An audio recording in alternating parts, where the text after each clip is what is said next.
Wow, that effect was actually kind of cool. I didn't even mean to do that, so I'm going to keep that in the video.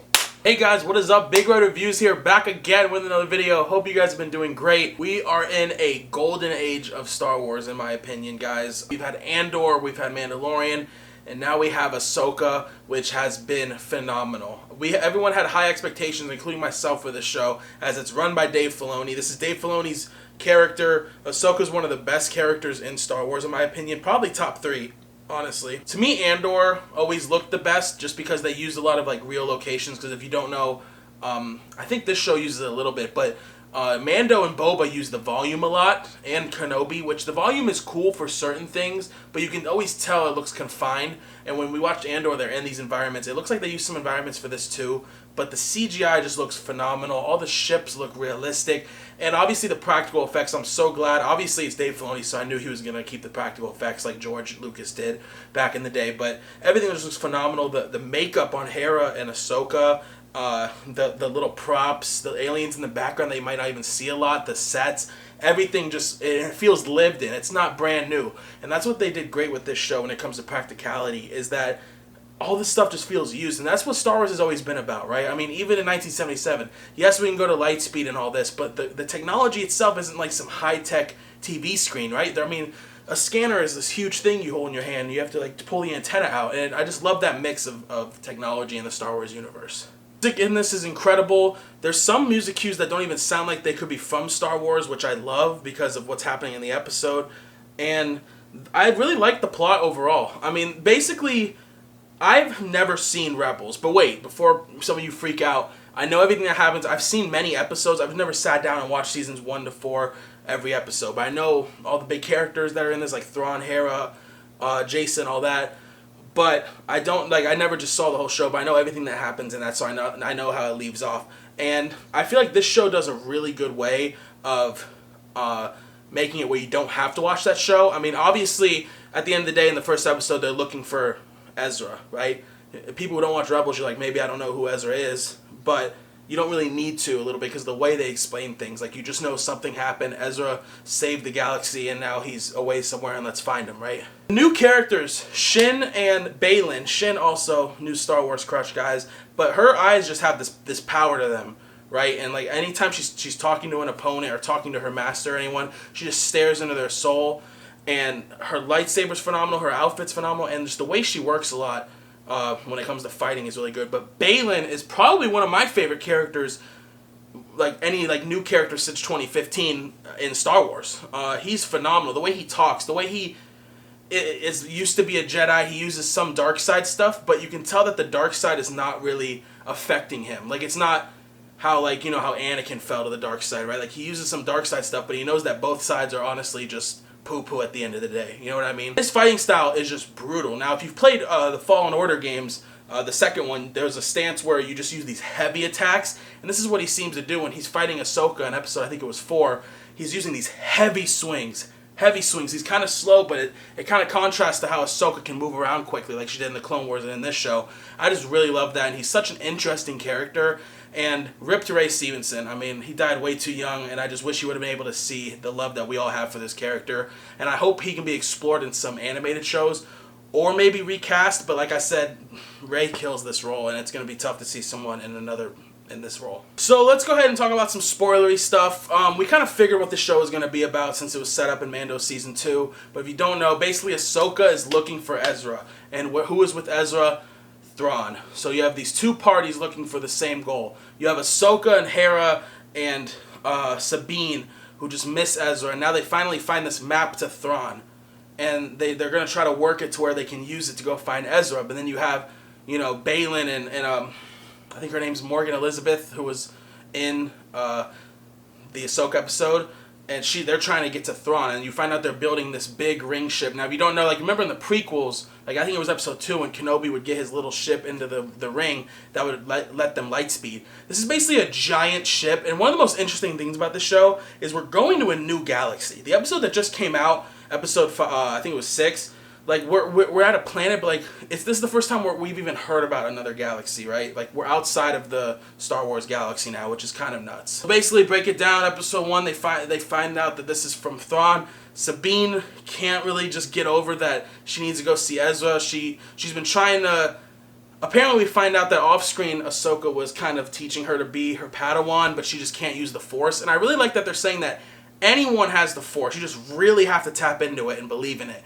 And I think that goes back to George Lucas, you know, what they say. I mean, even in Last Jedi, they reiterate this, which I know Last Jedi is not loved by a lot, but, you know, they say the Force flows through all living beings. Everyone has the Force. It's just if you can tap into it, that's where we're starting to learn more about it, and I think she'll be able to use it by the end. See her with the lightsaber, they're fighting Shin, and then Hera Syndulla is perfect in this show. First off, really good looking, okay? I know she's an alien, but come on, really good looking. Second off, I mean, all these characters just feel the same as they did from Rebels, but grown. People have been complaining on Twitter and TikTok a little bit that Ahsoka doesn't seem like the cheerful person she was in the Clone Wars. I mean, she was 14 in the Clone Wars, 14 to 17 years old. This show, she's like 40-something, right? I mean, she's been through so much. Like, God forbid, she's like, kind of closed off a little bit and kind of quieter. She's still cracking jokes here and there. Basically, we get to episode 4. I'm just kind of skimming through it a little bit. And that's when I talked about how Baylan fights with Ahsoka. And Sabine just can't resist destroying that map to Thrawn. Even though they know that this will cause... It's kind of like how in Infinity War, you know, when they almost had Thanos' glove off and Star-Lord couldn't resist punching him because he killed Gamora. And a lot of people riff on Star-Lord for that. Obviously, it was a stupid decision, but I think a lot of people in that sense would lose their shit, you know what I mean? And there's this beautiful scene where she's talking with Baylan and she has the map in her hand and she's going like this, back and forth. You could just read it in her eyes, the inner turmoil that's going on. That, yeah, Thrawn, you know, they're gonna get Thrawn back, but like I've been wanting to see Ezra it's been 10 years now, right? And she gives it, and I just really love that scene, and I love that we can see these characters how they still have their own little traits and all that, but you know, they're kind of grown. Let's talk about the big episode, guys. And this is the one I've freaked out about a lot. This is probably one of my favorite pieces of Star Wars media ever. And that is the Anakin Skywalker episode, guys. At the end of episode 4, you do see Anakin, and I think it was the World Between Worlds. They haven't really confirmed. It did look like the World Between Worlds. For people who don't know, because some of my friends were asking me what that is, it was a place in Rebels where the Force is all connected, right? It's not time travel. It sounds like time travel, because in Rebels, he pulls Ahsoka out of the thing and saves her life, but you can only go like through a point where you were. So like Palpatine can't go, you know, to episode 1 and kill baby Anakin or something crazy like that because he was never there in that moment. You know what I mean? It's something like that. There's a great interview. I just look up Dave Filoni explaining the World Between Worlds. He explains it perfectly. But basically, it's and what I love about this is, yes, it's fan service at the end of the day, and I know there's always discussions about fan service on if fan service is a good thing. I love fan service, like even like little things that don't advance the plot. It's just fun. I mean, that's what this is all about. It's having fun. But Dave Filoni uses Anakin in a way where it's not really just fan service. It's literally Anakin helping Ahsoka in that moment. And some people couldn't tell when this episode came out. That's not a vision of Anakin. Like, that's actually Anakin. Okay, that's actually Anakin. I think he's become the chosen one in the sense that he just resides in all the Force, and he can just live beyond and do whatever. Editor Joey here. Just also a quick note is when she says, "I will not fight you," he says, "I've heard that before," and he's insinuating that he knows, he's talking about when Luke refused to fight him in episode 6, and so that confirms that this is like present Anakin. This is not a flashback, or this is not a memory of him. This is actually Anakin post episode 6. And I love this quote I found on TikTok about places where they said, Anakin finally unlocked the ability that Palpatine promised him. He's able to save the ones he loves now, using his powers, right? He died all because he was trying to save Padme, and he inadvertently killed Padme at the end, right? And also, I believe the theory that Palpatine used Padme's life force into Anakin to keep him alive. I do believe that theory because they died at the same time, or she died at the same time he became Anakin. That's another video. But I just love that he's able to like help her survive through this and teach her final, lesson. Because he never got to finish the training because, oops, I'm dark side now, right? And of course we finally see some Clone Wars flashbacks, guys. And what I love about this is you can really see how young Ahsoka was in the Clone Wars. People were complaining she's too young, but that's literally how old she is. And it just, you realize that now because it's live action. And the actress they picked for her is fantastic. Let's talk about her. I forgot her name. I'll put it on the screen right here. She's on a roll. I mean, she played young Gamora in Infinity War. She played the daughter in Barbie. And now she played young Ahsoka in Star Wars. I mean, she was in 2 of the biggest franchises ever and the biggest movie of the year.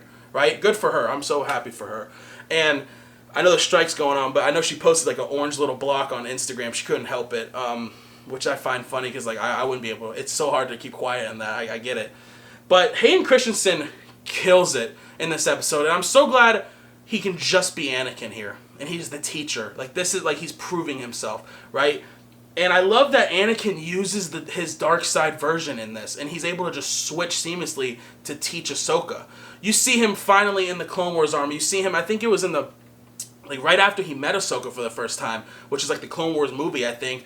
Then you see another battle that happens, then you see the Siege of Mandalore. So like 3 separate years in the Clone Wars. We finally see Rex live action, which was incredible.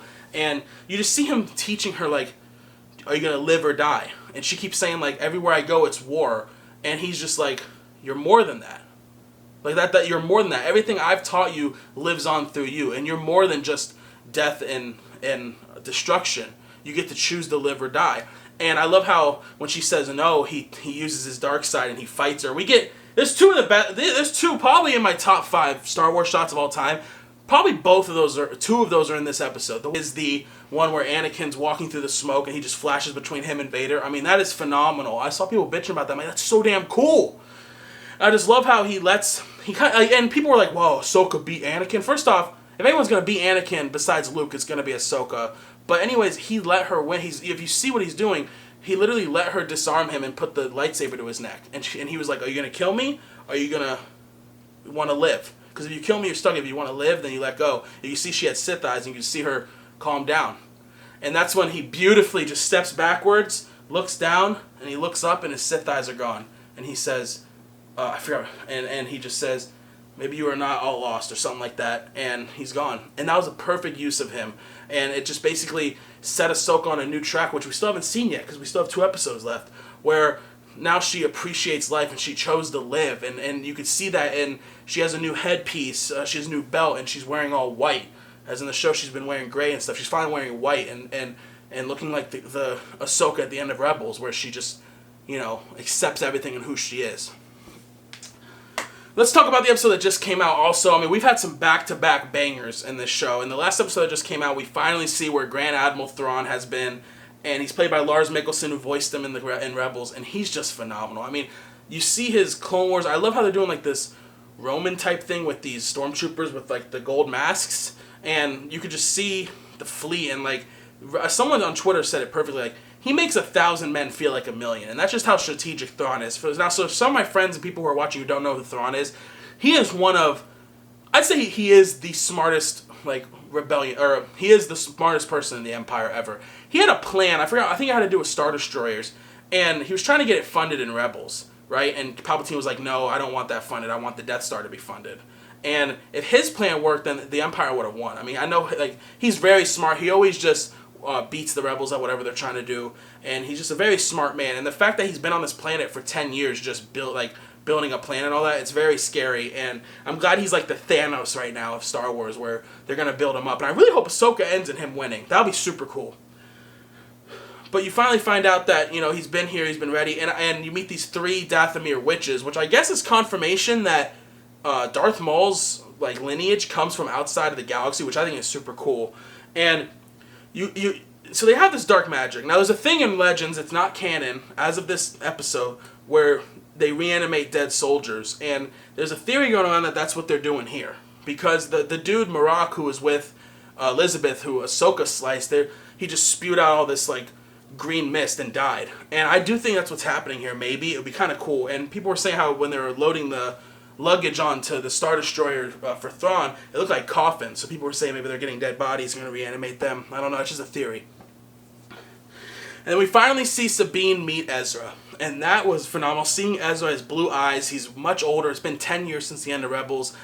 And it's just a thing of dread almost, where you meet him and Sabine hug, and he says, I just can't wait to be home. Sabine does not tell him what she did to get there, as in you know, letting Thrawn be able to get back to the galaxy. She hasn't said that yet. I think he will be mad, obviously, and angry at that. But it was nice to just see him smiling for this moment. Like, finally, I get to see my friend. And that's where we're at Ahsoka right now. It really feels like Rebels Season 6, honestly. Or Season 5. I forgot how many seasons there were. But this show is probably my second favorite Star Wars show. I still think Andor is number 1. I don't think I ever made a video about Andor. I probably will. But Andor was my number 1. Then this, then Mando, then Kenobi, then Boba Fett. Boba Fett let me down. Kenobi felt like a fan film compared to these things. I mean, go back and watch Kenobi. The story's all over the place. The camera's just shaky. And anytime they use shaky cam, it always feels like a fan film, right? In this show, the choreography is much better. There's still some to be worked on, but the camera's just fluid with them, and it feels like a movie. And Dave Filoni is cooking. Let him cook. Let him take over Lucasfilm, please. Let him just run everything. Because his stories, he's able to just make new stories, which are cool. Which was so cool about Mando in the beginning, because it wasn't like Luke and all that. It was just Mando being a bounty hunter in this world, and it was super cool. And this story is just, obviously it's a sequel to Rebels, but it's like they're doing some wacky shit, which is so cool, and like they're getting into the dark magic type of Star Wars, which I love. I'm going to give Ahsoka a 9 out of 10 as of right now, guys. There's still 2 episodes left, but I'm really excited to, I think they'll stick the mark. Thank you guys so much for watching. Let me know how you like Ahsoka down below, and I'll see you in the next one. Cut!